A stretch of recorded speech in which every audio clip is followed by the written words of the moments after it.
Welcome to our 2022 Clipper. It's 162 RBU. Starting right in the back corner here, the end of your bumper. You're just going to reach in, you can pull that cap out of there. Inside of the back bumper, you're going to find your sewer hose. Take note of those two ears in the adapter here. It's helping hooking it up to your sewer system. And then the hose itself, once fully extended, is about 20 feet long. Just keeping it stored in the back bumper back here to help keep any sort of stench out of the unit, keep things that little bit fresher. And then that cap just presses back into place. Right down below that, as well as in each corner of the trailer, you're going to find this stabilizer jack here. So what it does, as you can see, is just run down, contacts the ground. You give it another turn or so just to firm it up, and it gets rid of any sort of bounce or sway that you got in the unit. So up front, you can see as it's kind of tucked up, it does hide up firm with the side of the trailer. Up from there, you're going to find your hot water tank. So you just get that keyway there, you're going to line that up and you can pop it on open. All your controls for turning this guy on are just inside of the unit. Before you turn it on though, you just want to hit that relief valve right there. Make sure that bit of water comes out. That bit of water coming out of there is just letting you know this tank is full. It's safe to fire it up, and you're not going to burn anything out by doing so. Once we get inside and be fired up, I'll go over a reset procedure, and the button that I'll refer to is just right here. Once you're done, you're just closing it back up and lock it with the keyway. Right down underneath that, we get your sewer system. So this cap here, if you just kind of press on it, you can give it a turn and pull it on out of there. You see it's got the same ears on it that your sewer hose had, so that'll attach the same way, where you're just pressing it in, turn it until it locks into place. On the left, you get a gray valve. On the right, you get a black. So that black valve is controlling your black tank. Black tank is going to be filled from your toilets. It's, of course, going to be your dirtiest water, so we'll be dumping that first. Once that's done, you can then come to the gray. We'll dump that last. The gray tank's going to be filled from your sinks as well as your shower. Typically cleaner water to help keep that hose as clean as possible. Kind of up from there, we get the exhaust for your furnace. So if you're ever running your furnace, you have to make sure it's not blocked off. It does get hot. Right up above that's the vent for your fridge. So really, just a service port. Nothing back there for you to worry about. Kind of right down beneath that to the side there is your cable and satellite inlet. So coax cables will just plug into their respective ports, firing up at your TV location. Beside that, we get your power inlet. So as you open this port up, you're going to find a little notch in the bottom corner there. It's going to line up with this notch here. You're going to press those in together. Little eighth turn to lock it into place. Then you get the threaded collar in the back there to really lock it down. Following the cord back, you're going to find a standard 30 amp end there. Most campsites are going to have that. You can just plug straight on in and you're good to go. We do also provide you with a 15 amp adapter as well, so if you're looking to plug in at home to charge your batteries or run your fridge, you got the power to do so. Kind of ahead from there, it's going to be your city water connection. So basically your water hose is just going to plug into there, turn on the water. That'll just pressurize the lines throughout the unit. Beside that is your freshwater inlet. So as you open that up, the same water hose will plug into there, turn on the water, and fill up the freshwater tank. Underneath the unit, the little white plug that you just saw me grab is actually the plug for that drain right there. So you can just see we got that freshwater tank draining off right now. So I'll put that plug back on as soon as that's done. Storage compartments here. So as you open that up, just a little finger on the side there holds it open for you. And it does see straight through to the other side. This is also accessible from underneath your dinette inside. Your water hose here. Inside of that, you'll find your park adapter. So your 30 amp cord into there, 15 to a standard outlet. And then right here is just your jack for running all of your stabilizers.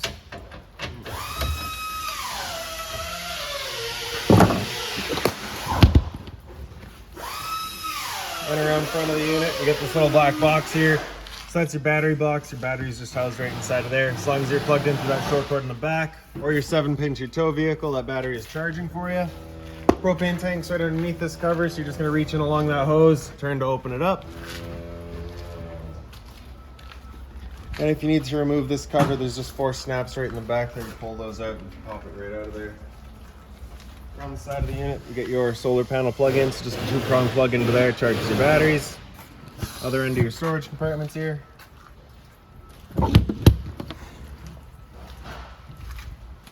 Couple of exterior speakers. Right in between them, you get your stove vent. So of course, propane stove is putting off fumes whenever you're using it. So you just want to make sure this flap here is opened up so that our fan inside can evacuate said fumes.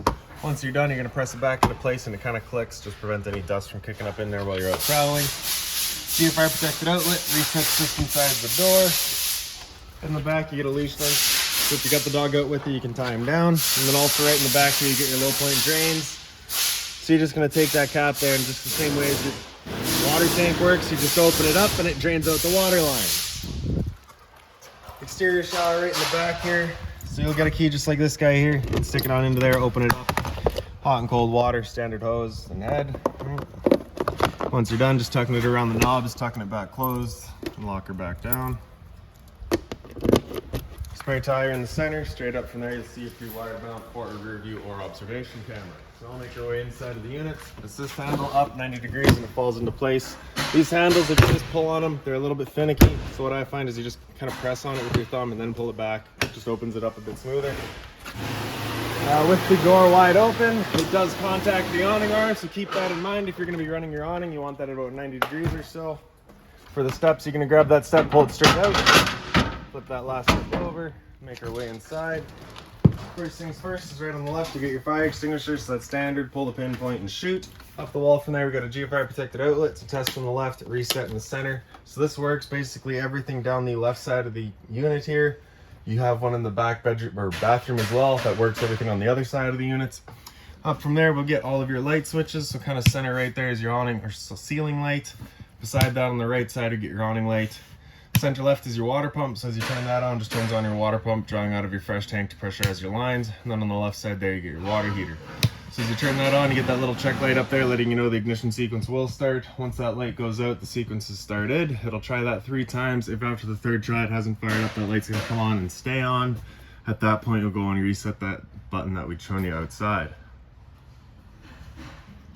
Stood right here, you can hear the click of the igniter and the whir of the flame. We know that tank is good. Awning's just down in the bottom corner here, so we'll press and hold extend and that awning will make its way out. Once that awning's fully extended, we're going to see a little black flap come down as well as the black metal tube. Once you see that, you're going to want to stop. If you're to continue extending, it will actually wind itself up backwards, in which case the fabric will be underneath the tube, allowing it to then hold water, accelerating the growth of mold and mildew. So once you get out to the end, you should see that flap right away here.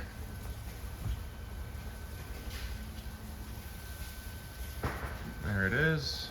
And there's the tube, so we'll stop right there. Now if it were to start raining, it's of course going to hold some water anyways. What you can do is grab either arm, front or rear, loosen off that knob, pull it straight in, and then tighten it down. Then you can see that changes the pitch of the awning out at the head, allowing water to then run off. Now if you like that angle better because it does give you more shade, you can do the same thing with the arm up front. Before you bring them back in there, you just make sure these guys are back out straight and fully extended. I'll press and hold the track, the awning makes its way back in. Another thing to keep in mind with your awning is just that it does catch a lot of wind. So once you get up to about 15-20 kilometers an hour wind, you want to bring it back in, again, just so you're not running the risk of bending your arms. And when you are bringing it back in, again, just watching to make sure that your fabric's over top of the tube.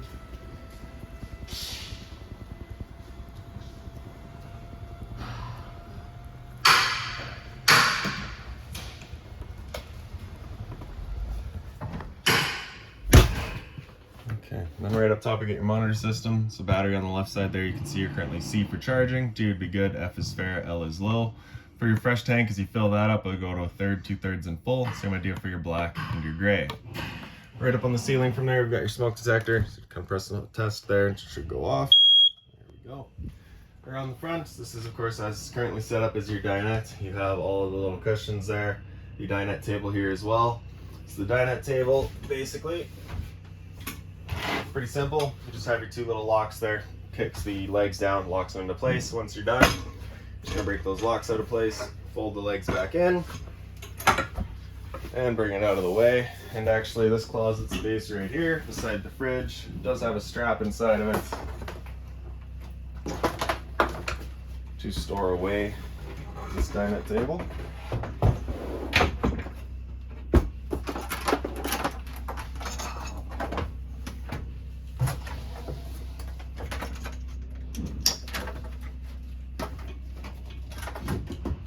So for travel, that's where you'll want it.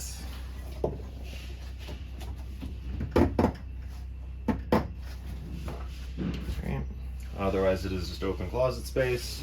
Then you're going to take the cushions and just kind of get them out of the way for now.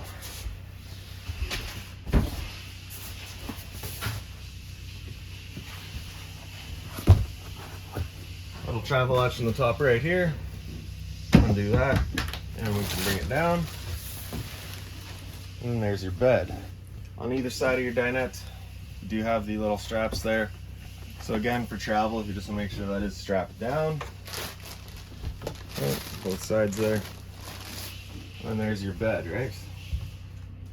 So super simple. Once you're done, you're just undoing the straps. take it back up, lock it back into place, stick all your cushions back into place. On the right side there, you can see you get your little bit of storage there. Blinds throughout the unit, just these on a tension system there, so they just kind of sit where we leave them. Window right there does just slide whenever you're closing these windows. I do see it all too often where people leave it like right there where they think it's closed. It's actually hung open in the bottom corner there.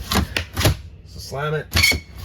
Make sure that you cannot just slide it back open. You should have to pull this slider back and then open the window. Right? So just making sure they're sealed properly. On the other side here, same blind. Window here is emergency exit. So you're pulling that red tab to get rid of the screen. Take this handle here, throw it outside, hop on out.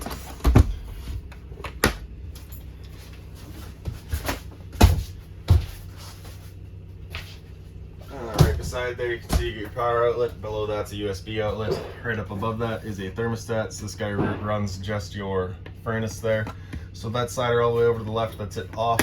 All the way over to the right is going to be max heat. Anywhere in the middle is your temperature selection. You get your readout in the bottom there. So furnace is just right in the bottom left here, right behind, right below your fridge. So you can see it's just got the one ducted outlet right there. So basically you're left with the choice of left and right or up and down. Right. First couple of times you run that furnace, you may get a bit of a smell throughout the unit. That's just the new furnace smell. It will go away. Once you're done, all the way over to the left until it clicks, and then that's it, then turned off.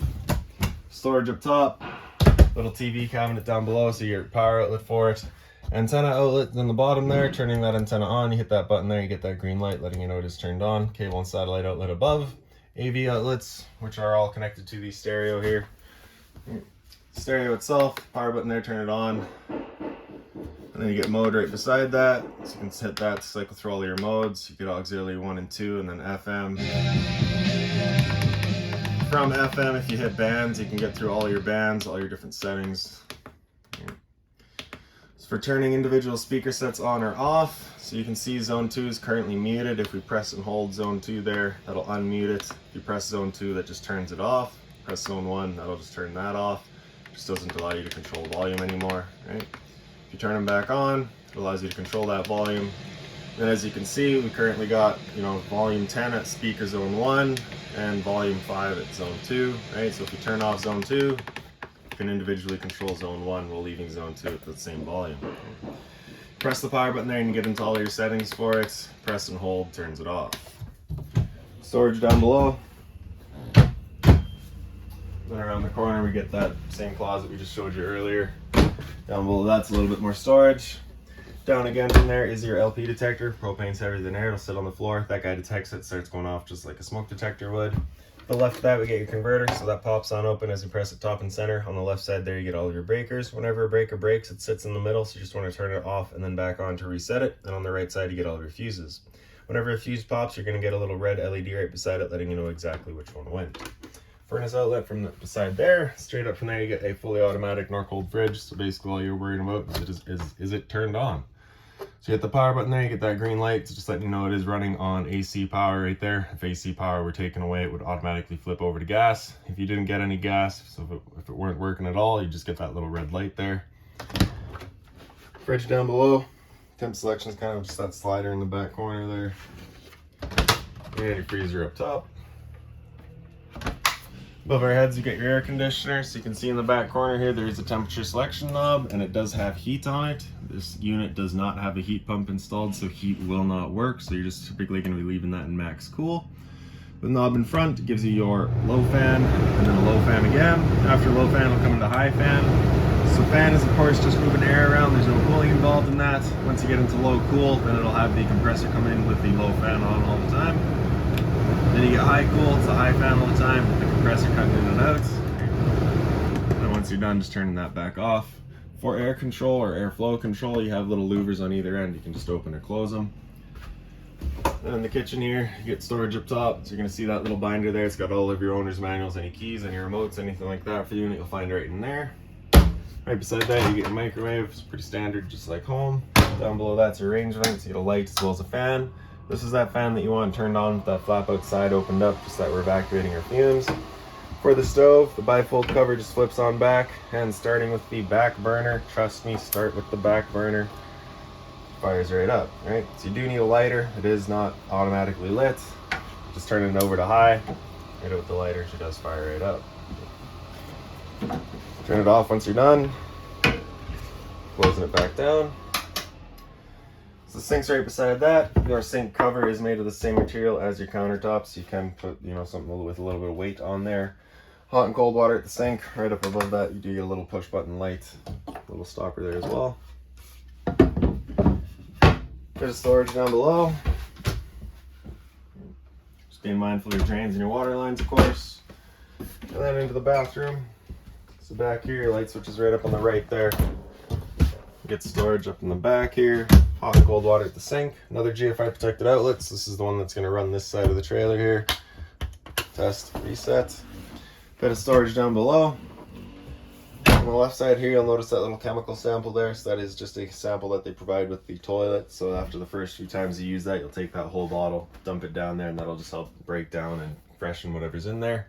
Straight up from there, you get your roof vent. So you're just turning that knob to open it up. Back corner, you get a switch to turn on the fan.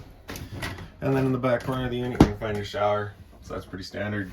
Standard head and hose, hot and cold water, and a nice little shower curtain. Simple as that. So if you've got any other questions on the unit, please feel free to give us a call, 204-237-7272.